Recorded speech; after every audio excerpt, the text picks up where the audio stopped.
Well, good afternoon, everyone. I guess it is afternoon.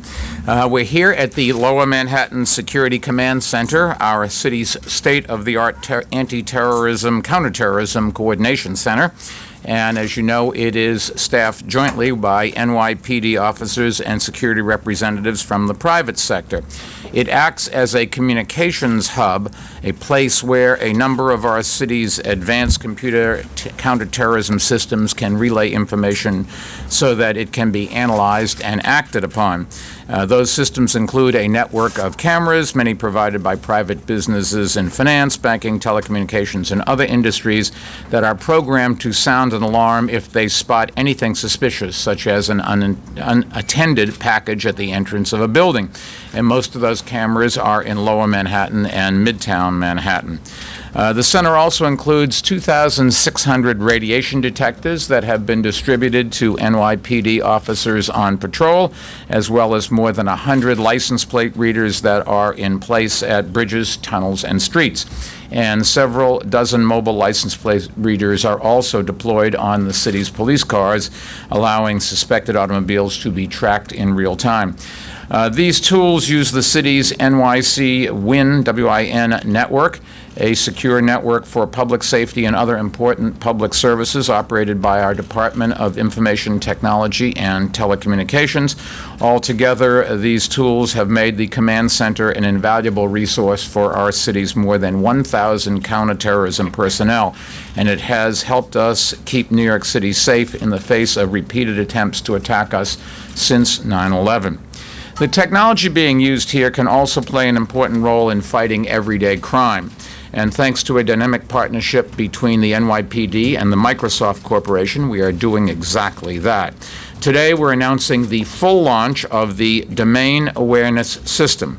This new system capitalizes on new powerful policing software that allows police officers and other personnel to more quickly access relevant information gathered from existing technology and help them respond even more effectively.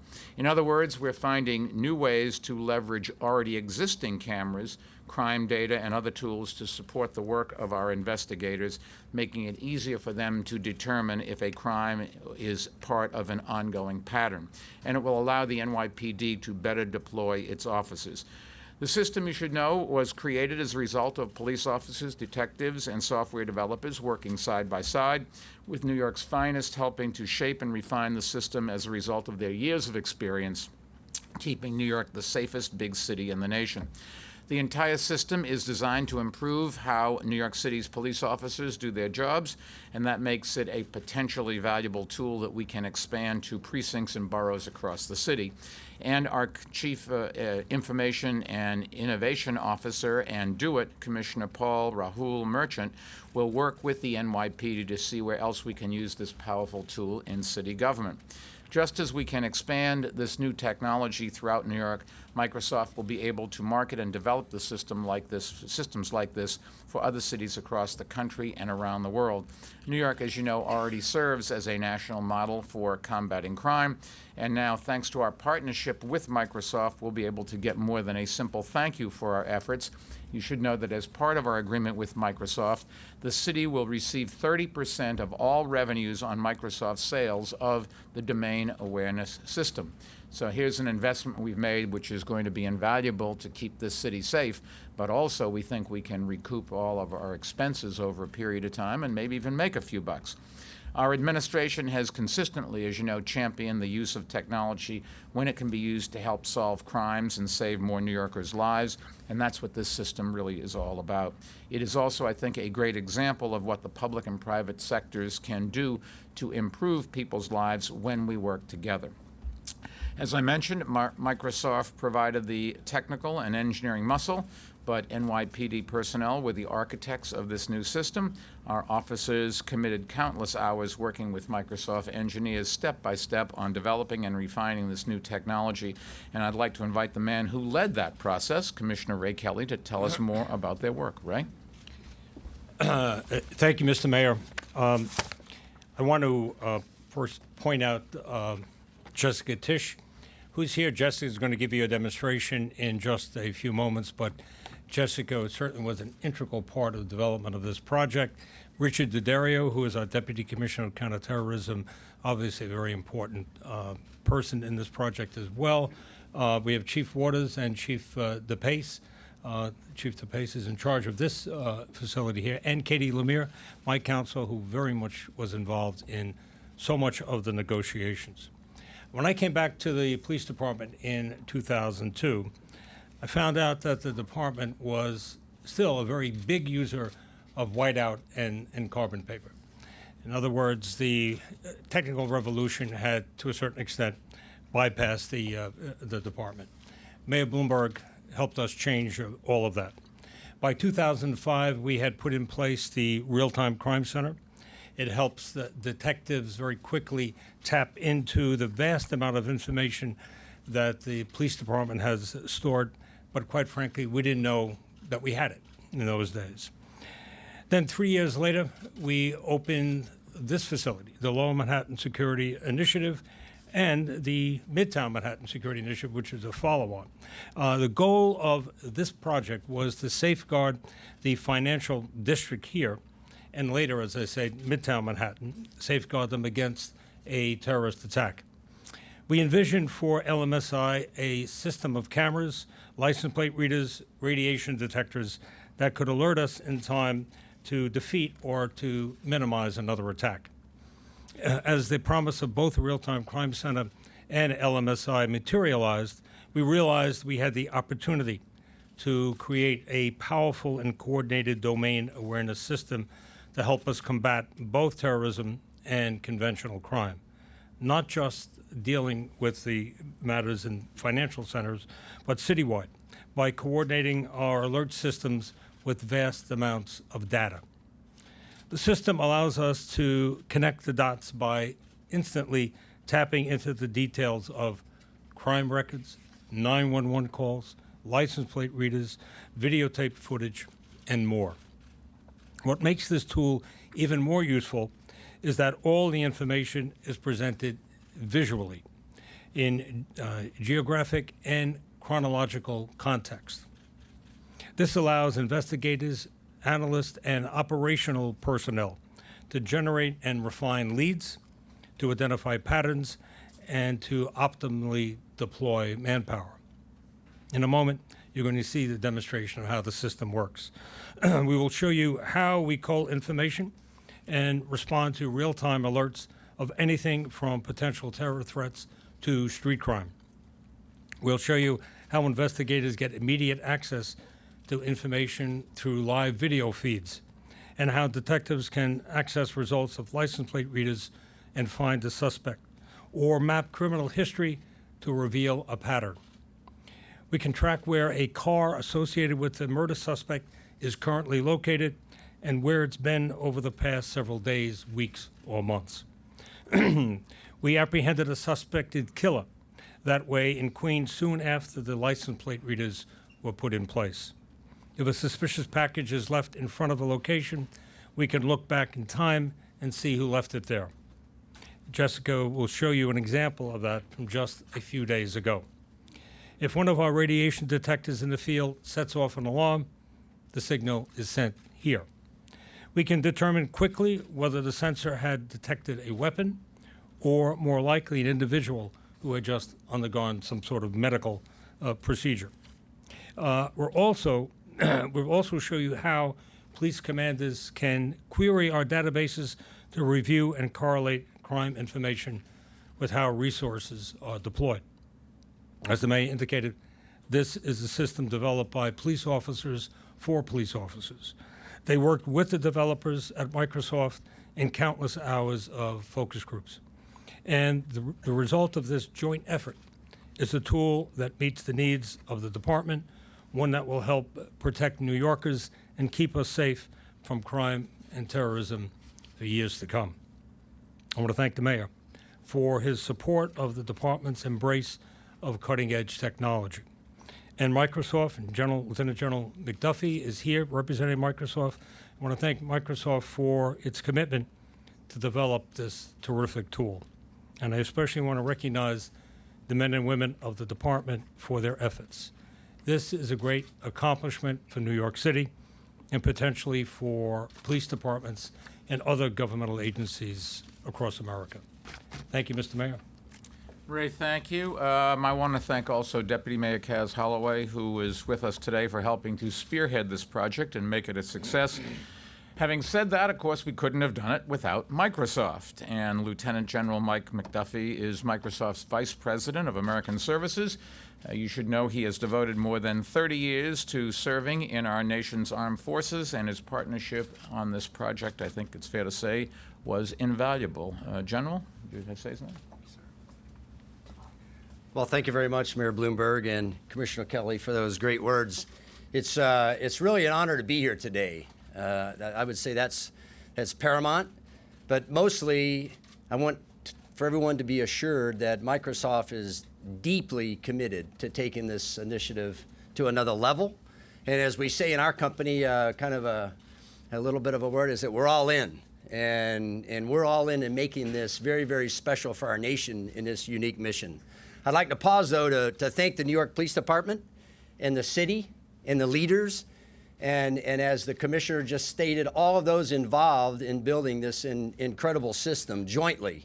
Without the expertise and the knowledge of years and years and years of those that have to police this city and engage in this mission, you can't bring the technology to bear. And by partnering like we've done, we have brought the technology to bear in this incredible mission for sure. And then finally, I would tell you that it's a true privilege to be able to be trusted by this great institution in bringing our technologies in, and most importantly, to give us the opportunity to jointly now take this unique capability to other law enforcement agencies, justice and public safety institutions, not only in the United States, but also to our allies.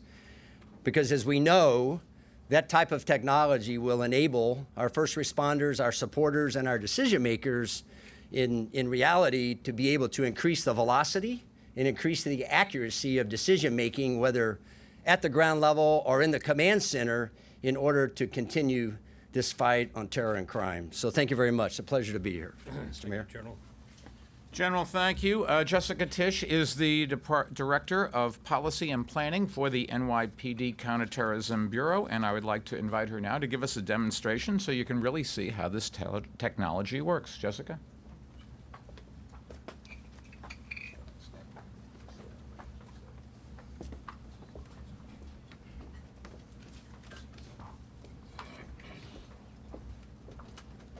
Good afternoon. My name is Jessica Tisch. I am the Director of Policy and Planning in the NYPD's Counterterrorism Bureau. Today, I'm going to overview for you and demonstrate certain functionalities of the NYPD's domain awareness system. This system represents a remarkable step forward in leveraging the power of technology to support law enforcement and public safety operations. Now, as the police commissioner noted, this system was developed by police officers for police officers. The development process required us to think critically and analytically about how we do our job day in and day out. The officers had to determine what type of information they wanted to see and how they wanted it presented to them. The result is a system that is perfectly tailored to meet the needs of its end users. It is a one-stop shop for law enforcement, the ultimate in domain awareness. Let me introduce Detective Daniel Higgins. He is sitting in the back, he is controlling the computer, and as I walk you through this demonstration, he will be the person operating the dashboard. I'd like to make the point that what you're going to see is not a mock-up, it's not a video. It is a real-time use and demonstration of a system that we have operational in this coordination center today. So today I'm going to overview 3 different use cases for the domain awareness system. We have real-time alerting, we have investigative support, and crime analysis. Let me jump right into the first use case for the system, real-time alerting. We like to alert, we at the NYPD, when we set out the parameters that we wanted Microsoft to build around, we told Microsoft that we wanted to alert on real-time events like events like radiation sensors going off in the field, or a hit on a license plate reader for a vehicle of interest. We also want to alert on things like 911 calls that could alert us to potentially suspicious activities or behaviors going on in the field.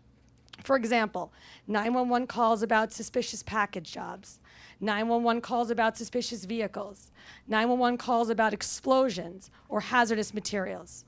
So let's look at the dashboard. I'll show you an example. A few days ago, we got an alert for a suspicious package. Someone called 911 and told the operator they saw a suspicious package out in the street.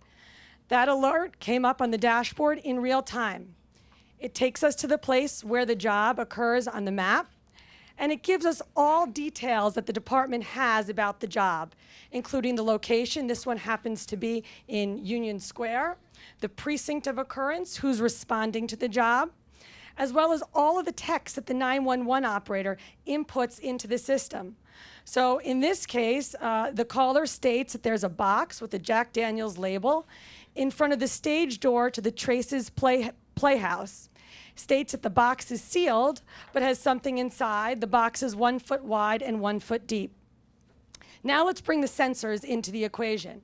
With the click of one button, I can call up all cameras within 500 feet of that job. It's shown in this radius here. Now, these cameras that are going to come up are going to be timed not to see live video feeds. They're going to be timed to show video from 30 seconds prior to the time of the call.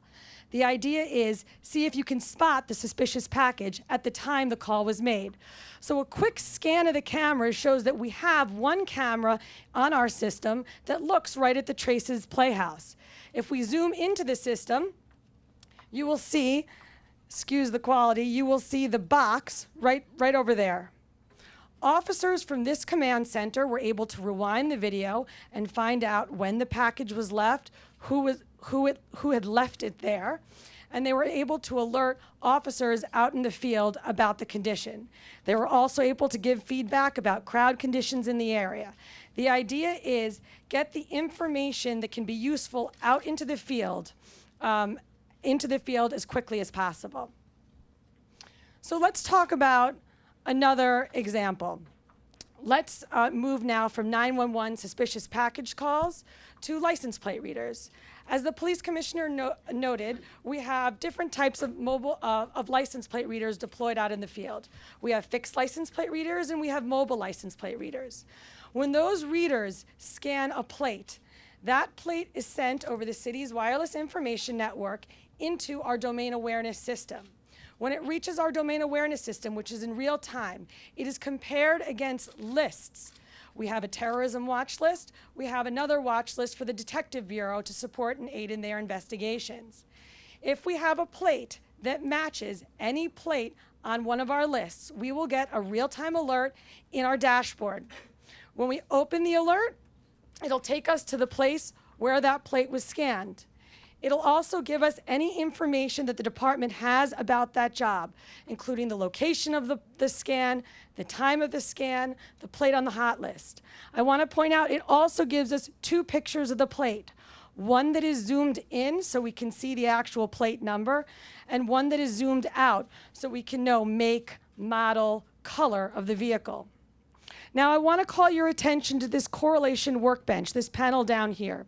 This panel is incredibly powerful. It is what we call the brains of the domain awareness system. It is designed to essentially start an officer's investigation for him or her. So under the possibly associated vehicles tab, we'll pull up any time that plate has been scanned before on our system. With each plate, we'll get a date and a time of occurrence, as well as a list of all plates that have been read plus or minus 30 seconds of each scan. This is useful if we're looking for vehicles that are caravanning together. In addition, under possibly associated people, and I will tell you for purposes of this demonstration, we used an NYPD vehicle, so there will be nothing behind that screen, but I'll just explain it. it will call up any record that the department has that license plate number in it. So again, this is without any user interaction with the system. So if that vehicle license plate number is in a complaint or arrest report, or if it's an accident report or a parking summons, that record will be brought up to the investigators. You can imagine what this can do to aid investigators in their work. So now let's move away from license plate readers to our radiation sensors that we have in the field. As the police commissioner said, we deploy radiation sensors on cops' belts. We have them in vans. We have them in boats. We have them on the backs of police vehicles, and we have them on the roofs of precincts. So we are now doing a concerted effort to network all of those radiation sensors so that they send their data and, more importantly, their alarms into this facility in real time. So, for example, the detective clicked on an alert that came in for a radiation sensor that went off. It takes us to the place where that job occurred on the map. This one happens to be in the heart of Times Square. It gives us any information that we have about that job, including the location, the time, the precinct, the dose rate. Here it's 8.32 microrems. In addition, it reads isotopes. So here we see that it read technetium-99. Now, if you don't know what technetium-99 is, and I certainly don't, you can open a fact sheet about it. It'll give you basic information about its half-life, its atomic weight. But if you scroll down a little bit, it'll also give you general information that can be used to relay to the officers in the field who are responding to the job. So the appearance, typically this isotope is a salt in a solution. The origin, it's a man-made isotope. Common uses, and I want to make sure that I make this point very clearly. There are medical uses for this isotope and industrial uses. So this isotope does not only have hostile uses. There are perfectly reasonable explanations for why this isotope would be detected out in the field. If we scroll down even further, we'll see information about exposure to that isotope and symptoms. You'll see that very high exposure requires immediate hospitalization. Lymphocyte count decreases, hair loss. I also want to point out that the dose rate that we alarmed on was 8.32 microrems. That is about 100,000 times less potent than the lowest level of radiation for which medical treatment is required. But we here in the NYPD want to alert on it nonetheless so that we know what's going on in the environment. So as you can see, real-time alerting allows officers in this coordination center to understand what's going on out in the field and to relay important information back out to the officers who are responding to jobs. I also want to note that the alerts that we received here today are tailored to meet the needs of this command, but they can also be tailored to meet the needs of other commands quite easily. Now I'm going to transition to the second use case, which is investigative support. So if the detective bureau comes to us and they're working on a case, let's say they're working on a murder investigation, and they have the name of a perp, we'll say for this one we'll use Mr. John Doe. So we type Mr. John Doe into the search box, and we will immediately pull up all records with Mr. John Doe's name in them. These are arrest reports, these are complaint reports, these are warrants and parking summonses. It will also plot for you all of the records on the map. This gives us some geospatial sense of where this activity occurs. Now, if we're looking for a particular Mr. John Doe, we can refine our search. We can refine based on who, what, where, when, why, and how. So if I only want to see complaint reports, and I only want to see complaint reports in the 4-6 precinct, with 2 clicks of the button, I can refine my results accordingly. So here you'll just see complaints for Mr. John Doe in the 4-6 precinct, and you'll get the same results mapped on the dashboard. Now you can also open any report and see the underlying record. You can imagine what this can do for investigations. Instead of having to go to siloed databases, this is designed to be the one-stop shop. Now, let me transition to the final use case that I'm going to demonstrate today for the dashboard, and that is crime analysis, understanding crime patterns and knowing where the activity is out in the field. So if the borough commander, for example, of the Bronx comes to us and he says, Jesse, I am looking for any 911 calls for shots fired last week in my borough. With a few clicks of the mouse, we can pull up all 911 jobs for shots fired in the Bronx. These are the reports right here. These are all of the incidents in the Bronx last week, and it will also update those results here on the map. You can imagine how this is a tool that will help the department learn how to deploy or understand better how to deploy our resources. So that's the end of my demonstration. I want to say that this would not have been possible without the hard work of both the officers assigned to this command and the dedication of Microsoft who helped us build this capability. Thank you.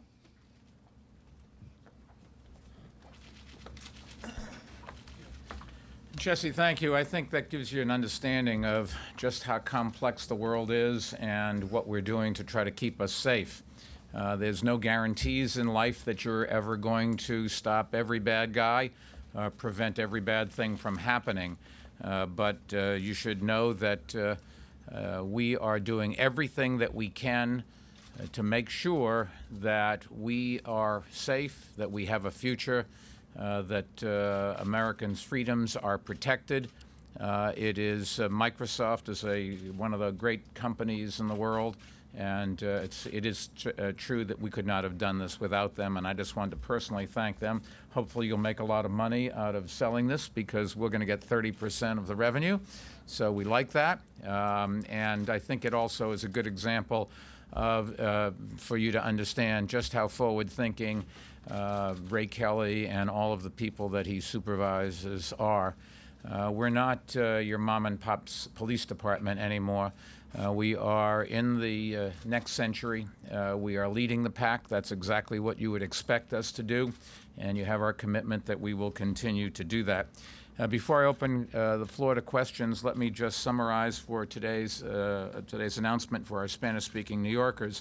Junto con empresa Microsoft, el Departamento de Policía ha creado un nuevo sistema informático para mejorar nuestra seguridad y ayudarnos a seguir siendo de ciudad grande más seguro del país.